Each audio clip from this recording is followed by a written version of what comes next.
Today, we're diving into a city that's really considered the very soul of Taiwan. So get ready, because we're taking a journey into the living, breathing history of Tainan. Just think about that for a second. If a city could actually talk, what kind of tales would it share?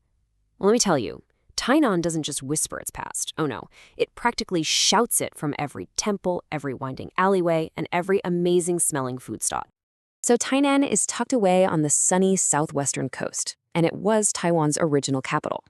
But this isn't a city where history is, locked away behind glass in a museum. Here, the past is basically your next-door neighbor. It's a constant living part of everyday life. Okay, so let's get into it. Tainan is known far and wide as Taiwan's capital of culture, and believe me, it has earned that title. It's got this incredible blend of super deep history and a wonderfully relaxed, warm lifestyle. And that slower pace you feel there, that's not an accident. It's a conscious choice, a living preservation of a way of life that's just so different from Taiwan's other bustling, hyper-modern cities. It's the kind of place that invites you to just slow down and soak it all in. To really get Tainan, you have to peel back the layers of time. So let's do a quick fire tour through the different eras that really forged this city into the cultural treasure it is today. And we're not talking about a little bit of history. We're talking about more than 400 years of recorded history. It's this incredible depth that makes Tainan the essential starting point for understanding not just a city, but really the entire story of Taiwan.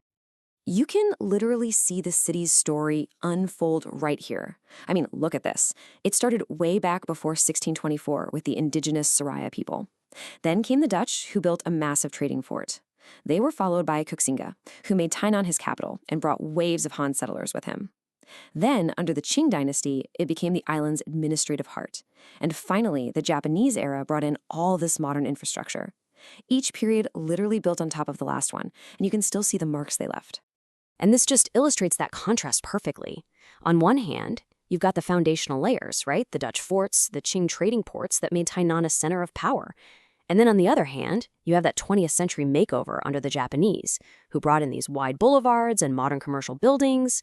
It's like these two forces are in a constant conversation all over the city. And here's the cool part. This history isn't just some abstract timeline in a book. You can literally walk right through it. The city's most famous landmarks are its storytellers, and each one tells a different chapter of the story. Let's start with a real classic, an Ampang Old Fort. This place is basically ground zero for Tainan's colonial history. Yep, this is the very same Fort Zeelandia we just saw on our timeline. The Dutch built it almost 400 years ago, and it was the absolute heart of their trading empire in Asia. I mean, when you stand there today, you can really feel the weight of all that history. Okay, so from colonial power, we're going to shift gears to culture and learning. Our next stop is the Tainan Confucius Temple, this beautiful, serene symbol of knowledge and tradition. This place was established way back in the Koxinga period. And it wasn't just a temple. Get this, it was Taiwan's first official school. For centuries, it was the most prestigious center of learning on the entire island. It literally shaped Taiwan's intellectual and cultural identity. All right, time for a big leap forward into the modern era with the Hayashi department store. So when this building opened back in 1932, it was a massive deal. I mean, can you imagine? This was the first department store in all of Taiwan to have an elevator. It was a true symbol of progress and modernity during the Japanese era. And today, it's been so beautifully restored and serves as this perfect bridge between Tainan's modern creative energy and its stylish colonial past. Of course, there is no way we can talk about Tainan without talking about its food. Because here, history isn't just something you see, it's something you can actually taste. The city's food is the ultimate expression of its geography and its past. And wow, what a delicious list it is. From the rich shrimp broth of Danzai noodles to the incredibly fresh beef soup that people line up for at dawn, each dish tells a story.